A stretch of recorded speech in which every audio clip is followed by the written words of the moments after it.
Hello everyone, I'm going on in a bit. Shall I just come on early? Let's have a look. I'm here, trimming my beard. My beard's getting long. I think I'm going to try the Gandalf approach. Hi Amy, hey Jackie, hey Sylvia, how you doing? It's going to be good today. We're talking all things poo and Sonic the Hedgehog, and what else are we talking about?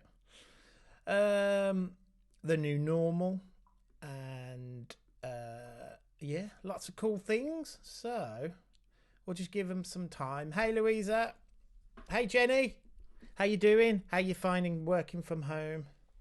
Slightly going mad today, but yeah. Hey Tiff, how you doing? Oh, so yeah, so Boris Johnson made a lot of sense, didn't he, on Sunday? Right. I'll just give it I'll give it another minute or so for everyone to give chance everyone to join in. But yeah, so today, guys, we're just going to do some questions and answers. I've had loads of questions come in. Hey, Michelle, which has been great. I mean, it's quite challenging, some of them, because it's never easy, is it? Yeah, Jenny, I understand your pain. I'm going mad too. Boris is... I can't say that, Sylvia. That's just rude. Cannot say whatever Sylvia has just put there. I don't even know if that's a word. Hey, Caroline, how are you? How's the main man himself? I hope he's all right. Right then. So... wow, look at that. 18 people haven't got a life. They'd rather come on here and speak to me. Only joking. Oh. Yeah, cockwomble's probably better. Is it past 6 o'clock yet? Are we allowed to say words like that? Oh, so, hello everyone. Thanks for tuning in. I'm just giving it another minute. Hey Siobhan, how you doing? Looking forward to today. It's going to be good. I prepared for it about 15 minutes ago. I'm still in my pyjamas, but Jane won't let me show you my pyjamas. So I'm looking professional with the top. Ironed and everything. And I even cleaned my teeth. Can you believe that? What's that mean? I don't even know what that word is. Hello, Sue. You look a lot like the Queen. Hey, Lisa. How you doing? Right then. So let's begin. Oh, hey, Kira. How you doing? Hey, Lisa. Thank you for your really interesting question. Can't wait to answer it. Right. So let's go. Okay. Questions and answers. Oh, where's my screen gone? Oh, that's not a good start. Hold on. Just got to find my my window. Where are we? Scenes. Right. Let's go for it. So, questions and answers. Today is quite a varied. Hey Adam, how you doing, mate? Hey Sajida, how are you? Right, and so here's the first question. It's going to be very varied today. I promise you. You will enjoy this next 20 minutes or so. So here's the first question. My daughter has really low self-esteem and stays in a room most of the day. How can I help her feel better about herself? So, good question. I think a lot of us can relate to that, and a lot of us can worry sometimes. Parents can worry about, kids staying in their rooms for hours on end. And I do think it's, you're going to hear me say a lot about the new normal today, because I think that is what it is for these kids. And I think one of the things I did when Cameron was younger was just remind him that it's okay. And you will hear me, as I'm doing these every week, I'm going to repeat the same messages, which I think is a good thing, because we all need reminding things. And I really do feel that you got to remind them that it's okay. Because if you go in the room and say, come on, you got to do this, you got to do that, it just puts pressure on them, and it really just doesn't work. It just makes them withdraw back to their room even more. It's really difficult for autistic kids to know who they are. It's one of the things that I really struggle with getting across, especially to schools. Parents, you guys are, kind of seem to understand that, I suppose, because we live with it, don't we? But it's very, very, very difficult to get people to understand that they don't know who they are. So, when you're trying to work out, hey Fiona, how you doing? When you're trying to work out, how to explain an emotion to a kid, especially in a school, it's really, really difficult. But they're constantly living in a world where they're told to be something else and they're told to be something more. And I find if you're a parent or if you're a teacher and you're working with a kid or whoever you are, if you're working really close to an autistic child, you be that person that stops that, because I don't think they need to, well, I know they don't need to be something else. They don't need to be something more. And I find that if a child wants to stay in their room, just let them. They'll come out when they're ready. Cameron would spend days on end in his room, and then all of a sudden he'd come out in his shorts and his trainers, and he'd go off for like a 2-hour run, come back, have some food, go in the garden, and then we wouldn't see him again for another hour or two, and then it might be a week, and then he'd go on a train somewhere. Just let them be. And I know I'm preaching to the converted here, but I just wanted to answer this question. Yes, so how do you show acceptance? Because that's what I always talk about. The whole thing's called accepting behaviour. So how do you do it? How do you show a child who sits in their room, how do you show them acceptance? Well, be in their world as much as you can. And one of the things that can really work is just knock on the door, give a little knock, just walk in and just, sit on the floor, just say, what you're up to, what you're watching. Oh, that's cool. And just try and get involved as much as you can. Even if you haven't got a clue what YouTube video she's watching or whatever's going on, just be in the world with them. Just don't put expectations on. Sorry, guys. Let her come out when she's ready. Make her favourite food. This is something that Cameron would really engage with. Such a big thing, isn't it? They're in their room. They're maybe it's because they are happy in their room, or they're isolated, or they just don't want to face anything today. How cool is that to knock on the door and just give them their favourite food just for no reason? How nice is that? Try that. That really works. Louise has just said sitting and playing Roblox together. Totally get that. My daughter, if she's listening, is heavily into Roblox at the moment, so she'll like that comment, Louisa. Sylvia, your daughter stays in a room and she's happy, and that's the thing. I think, oh my gosh, sorry, I need to just say, hold on, I haven't got a sound effect. One of my friends has come on. Hold on. I've turned the sound effects down. There you go. Hey, hello, Sue. How are you? Right, I'm going back to it. Sorry. Okay, so where was I? Don't put expectations. Make a favourite food. Make them feel important. And by doing just tiny little things, dripping little things in, they really know you're there. That's what a lot of these kids need to know. They need to be on their own, right, doing their own thing, controlling their own world, but just knowing around that corner is mom, dad, sister, whoever you are. And that's what I learned quite quick with Cameron. As long as we're around, he's happy. And don't worry about her. She'll be fine. I see hundreds and hundreds of kids that are housebound and stay in their rooms and just never come out of their rooms until they're ready. It's just normal. It's their new normal, or their normal. Right, so let's have a look at question 2. So I hope that answered the question. Let's knock that off. Right. This next one is about smearing. And I hope no one's eating their dinner. But I just want to just put it out there. Bottom line is, smearing is shit. Sorry, I just thought that joke was very funny. Some of us have experience with smearing.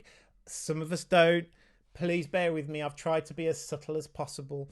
It's very, very normal for children to smear. And if anyone doesn't know what smearing is, it's basically playing with feces and poo. So the advice. Now, it's really difficult because I don't know your son. But I just want to say, just keep doing what you're doing. Keeping your reactions to a minimum is vital when it comes to smearing. And I know you know this, but I just need to say, just in case anyone doesn't really understand, it's okay to smear. Don't worry. It's a sensory thing. A lot of kids will do it, verbal and non-verbal kids smear. It's something that is really common in the world of autism, and just don't react negatively, because it can just make it, not only makes it worse, but it can make it more of an issue, and then it can, happen more. Smearing in this world, I just think it's just the way they're coping with everything, isn't it? I think, let me just get rid of that. I don't know what that's doing on there. Oh, there you go. And yeah, it's just normal. Now, the problem with smearing is it can smell, and it can be really difficult. And it's okay. The first thing you got to do, my advice is, first thing you do is remind them that it's okay, because whether they're aware, if they're verbal, and I think your son is verbal, so reminding them it's all right, it's not their fault, and it is their normal, it's okay. And then if you need to go somewhere and vent and almost vomit or whatever you need to do, because poo isn't the best, is it? And you need a gold medal. But just go in your garden, do what you need to do, scream in a pillow, but just do it when your kid's not there. I worked in a residential for a while, and I had a lad, I used to do nights, and every night he'd smear. And when I say, I don't know where it came from. It was like a tub of paint. I just don't know how, I'll just leave it there. I don't want to talk too much because I know it's dinner time for people. But yeah. All I did, he was non-verbal, so he didn't really understand. But I noticed, one of the things I did notice is some staff would not have a go at him, but kind of have a go at him. And I remember when I would just sit and keep an eye on him, keep him safe and keep him happy, and he'd smear. And he'd look at me like that, as if to say, are you going to tell me off? And I didn't. And we used to just shower him and just get him clean and get him ready. And then he'd go in the living room and watch TV, and we'd just clean the room and mop, and it would be the same thing. And some weeks he wouldn't do it as much, other weeks he would, and it is really difficult thing to manage. But the most important thing was just not to have a go at them, because I don't know, you don't. I hope I've covered that. Now, actually, yes. Do you know what I love about this little page I'm doing, or this weekly group thing, is sometimes, I need to get my head around some things, and I found a really interesting book. So you might have it, I don't know. What to do about smearing. It actually, I've read some of the, little bits of the blurb on it, and it actually looks really good. So I don't know if you've already got this, but if you're interested in what to do about smearing, the reviews are quite good, and some of the things that I read were quite interesting. So yeah, have a look. Right. I hope that helped. Please forgive me if Aaron, I found worse cleaning. Adam's just said, hold on. He just said, Aaron, I found worse cleaning trains. Had to tackle oh, mate, I didn't even. Anyway, moving on to question 3. Thank you for sending that in. I don't know if that's helped. Please feel free, drop me a private message, because I know, there's a lot going on there. So, Lisa, just drop me an email if you need any more help. Happy to have a chat over the phone. Okay, so let's have a look at question 3. Where are we? Right. Question 3. This one's interesting. I got very excited about this one. It's awesome. It says, okay, so my son has had a lot of special interests, and his interest is Sonic. He tends to become the character, and he takes on all their mannerisms and sayings, and insists on being called Sonic. He gets quite aggressive if I forget and call him by his name rather than Sonic. Let's go back to here. Right. That's awesome. Sonic the Hedgehog. Now, obviously, I understand your concerns, but it's interesting. Like when I was a kid, I just constantly lived in a fantasy world, and I thought Gizmo from Gremlins was real, and I used to bring him to school with me, and I would show people and all the children, and they'd just look at me as if I was some sort of a weirdo. And it was it's an interesting time for me, but I really believed it, and I don't. Obviously, if your child develops into a personality of Sonic, that's a little bit different. But from an autistic point of view, just let him be Sonic. That's my advice. If anyone else has got any advice, guys, on a child who wants to be Sonic, this is my advice. Just let him play Sonic games. I'm sure he's probably watched the Sonic film. One of the things I thought would be really, really, really good is running around the garden collecting rings. How cool would that be? So you could maybe just get some paper and just do some circles, or you could even get him to do it with you. You know, do some arts and crafts, hide them around the garden or in your house, and just collect all the rings. And then maybe you could both, I don't know, have a pillar fight, and then he loses all his rings. Just get into the world. I mean, Sonic is awesome. My little girl is into Sonic the Hedgehog. In fact, Lily, if you want to come in, Lily wanted to come and say hello to you also. That's your call if you want to come in, Lily. She's probably in the kitchen. But yeah, don't worry about him obsessing about it. It's no different to a kid obsessing about playing a video game or kicking a football up a wall. You know, there's all these norms, isn't there? You know, it's okay for a child to obsessively read a book or to get involved in cooking. You know, wanting to be Sonic the Hedgehog is just the same in my eyes. It's okay. It actually really reveals a lot about your kid's character. Oh, here's the door. You're coming in. You want to come say hello? Come and say hello. Come on. Sue's here. Sue made us cake. Do you remember when Sue made us all that cake? Do you remember at Christmas when we had all them boxes? Do you remember? We had all them boxes and you ate them all. The Christmas boxes.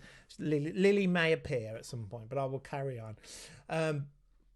Right, where was I? Oh, yeah. So, don't worry about it. It's the same kind of thing. Having an obsession with being Sonic the Hedgehog. I like this. Thanks, Aaron. We will be collecting rings in the garden tomorrow. He'll love that.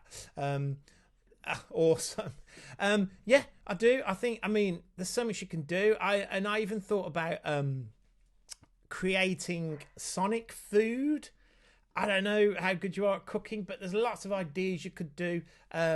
You know, just making a joke of it, especially when he gets upset. I know you said that he gets upset about if you don't call him Sonic. So that's kind of like the serious element to this question, isn't it? But just make a joke about it. Go, oh my God, I'm so sorry, Mr. Sonic. I forgot your name. So try that. And then another thing I thought of, which could be really cool, depending on how creative you are as a mom. Why don't you be Tails or whoever the other characters of Sonic are and just get into the role? I don't know. Oh, look, Vanessa's here. Come and say hello to Vanessa. She's just going to appear. No? Oh, sorry. Bless her. This is going to be a new obsession with my child now. Hold on. For those of you who don't know Lily, here she is. Look. There's Lily. Oh. In fact, do you want to appear from behind the canvas? No. Okay. Look, everyone's saying hello. Oh. There she is in a blur. You have to come a little bit forward. She may go. Should we tell them what we're going to do? No. Okay. All right. Sorry. We made this big speech and she's changed her mind. Yeah. So I was thinking you could be Tails, couldn't you? And just go with that. What was that? I just want to make sure I'm covering everything here. Yeah. I've talked about obsessions. And here's the thing, the reason I wouldn't worry, oh, love it, Claire's just put, thanks for that. I'm Knuckles, I have to do the voices. That's awesome. Oh, how much fun do we have with our families? Oh, here, Louisa, I'm going to have a read a few of these, actually, because a lot of you are commenting, and I want to respond to you all.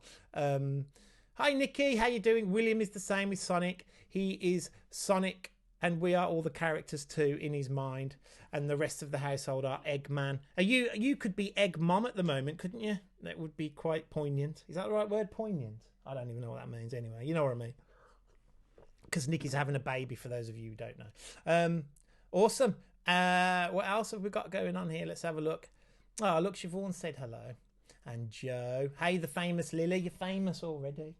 I think she's just going to stand here and Louisa, oh, I like this. We used to go to local parks when my son was into Zelda. Do you know, we've just bought Lily the Nintendo Switch, and I want to buy the Zelda game, but it's like about 100 quid. It's just crazy, but that looks awesome. We had to slay, I love it. But I can't even say that word. Bokoblins and moblins. We also collected rupees and open chests. That's awesome. All that kind of stuff. That's fab. Love it. So, Claire, don't worry about your kid being Sonic. bottom line. And here's the thing, when he goes back to school, don't worry about it, he's going to have other things to obsess about. So I hope that helps. Let's have a look at the next question. How are we all doing, guys? Are we enjoying this session? We're talking about Sonic and Pooh. How awesome is that on a Wednesday? Right then, so let's go to the next question. Right, my son won't do any schoolwork. He's not interested in the work sent by his school and gets angry when I try to get him to do the work. I am worried he will fall behind. Right, so, okay. Oh, was that the last one? Oh, I've gone dark. Here we go. Right then. Now, I think this is really common, isn't it, with kids not doing work at the moment. I'm getting it a lot. Bottom line is, being sent some really boring paper to do. It's just, I don't know. It's a tricky one, isn't it? My advice is don't worry about it. Yeah, so you pretty much nailed it on the head. Home is home, school is school, and I think a lot of our kids feel that way. Now, it's I've said this is the new normal. I think even in September we're going to be having to think on our toes. All of us, schools, parents, professionals, we're all going to have to be thinking differently. If a child doesn't engage with schoolwork, just leave it. That's my bottom line advice. Some of you might disagree, but I just think if they're getting angry and getting emotional and you're having to make them sit and read because you think in your head that's what I've got to do as the parent, then just don't go down that road, because you're going to end up spending all day after your kids got in a distressed state, and then you got to spend all day trying to calm them down. We had that the other day, didn't we, with you? And you got really stressed out. Do you remember? Are you okay? You're just going to stand there? Do you want to go and see what Mum is doing? No, you can stay. You can stay. You can stay. It's fine. Can I talk to them about what you're doing? Can I give you Can I give them an example about your thing? Here's a perfect example of schoolwork. Lily will try and get engaged with the work, but if she gets really bored, we don't focus on it. And yesterday, because I'm trying to manage my day job, she was upstairs. I'm trying to educate her at the same time, and I just left her in a room, and I'm not ashamed to say it. She just chilled. She was lying in a bed, and I thought, well, she's happy, it's fine. Then she came down and she's created a whole new, she's reading Harry Potter at the moment. This is her little obsession, and she's created a whole book series, right, about hidden secrets in Harry Potter. And she's already shown me the first couple of ideas. It's amazing. I didn't, these kids, our kids, will engage themselves with things, and the more we focus on their interests, the more we can just get them happy and engaged. If I talk to Lily about Harry Potter, I don't get any attitude, I don't get any issues, because she's motivated with that. And I know I've talked about it in the past about intrinsic motivation, which I may talk about again in a couple of weeks. But yeah, don't worry about it. Just let them do their thing. One of the things that I find with gaming and watching movies, you can be creative. You can watch a film with them, whether it's Sonic the Hedgehog, and talk about dialogue with them, create their own story. Imagine what would it be like in the next movie, or why do you think Sonic got upset in that moment, or you know what I mean? Just kind of get into that conversation. That's learning, guys. That's literacy. That's, looking at problem solving. That's numeracy. There are so many creative ways where you can focus on educating them without doing a worksheet or a form. Can I, shall I read some of this? I was looking at some of Cameron's reports the other day. I just want to show you this because it's really funny. It's not funny. It's really sad. But I'm just going to read some of the statements and see what you think. It says, Cameron can work well when he puts his mind to his studies. He can easily be distracted and distract others when he loses concentration and the amount of work he produces is not sufficient. When fully focused, written work shows pleasing progress. Now, here's the thing for me, right? I really find it difficult in schools because I don't understand why children are not, why their autism isn't taken into account. It really baffles me because Cameron can't put his mind to his studies because he's got autism. and it's about us looking at, and even now I still have these. This was what 20 odd years ago, or 15 years ago. It baffles me, but anyway, I'm working on something at the moment, and I looked at I've got all Cameron's paperwork from his first 3 schools. Okay, so all the professional documentation and behaviour reports and all these kind of things. And this is really interesting. I thought, I'm going to have a look at how many times they focus on his behaviour, and it worked out all negative behaviour words. So disruptive and Cameron won't do this, or Cameron won't do that. It's about 180 odd words. Okay. And then I thought it wouldn't be interesting to see how many times Cameron's autism is mentioned. And do you know how many times they mentioned his autism? No times, 0 times. I don't know why I did it like that. That does not look like a 0. In the paperwork, Cameron's autism is not mentioned at all as a strategy. Or, for me, I'm always writing, it's kind of, I just saw someone putting their head on a piece of paper, literal thinking. Oh, thanks, Mandy. It baffles me that in his 3 schools, they were wondering why Cameron wouldn't improve, or why he wouldn't change, or why he wouldn't focus. And they were missing his autism all along. And to see it in the paperwork, it really kind of hit home. But I'm hoping in the next few weeks, I can share with you something that is going to be awesome. I'm really proud of it.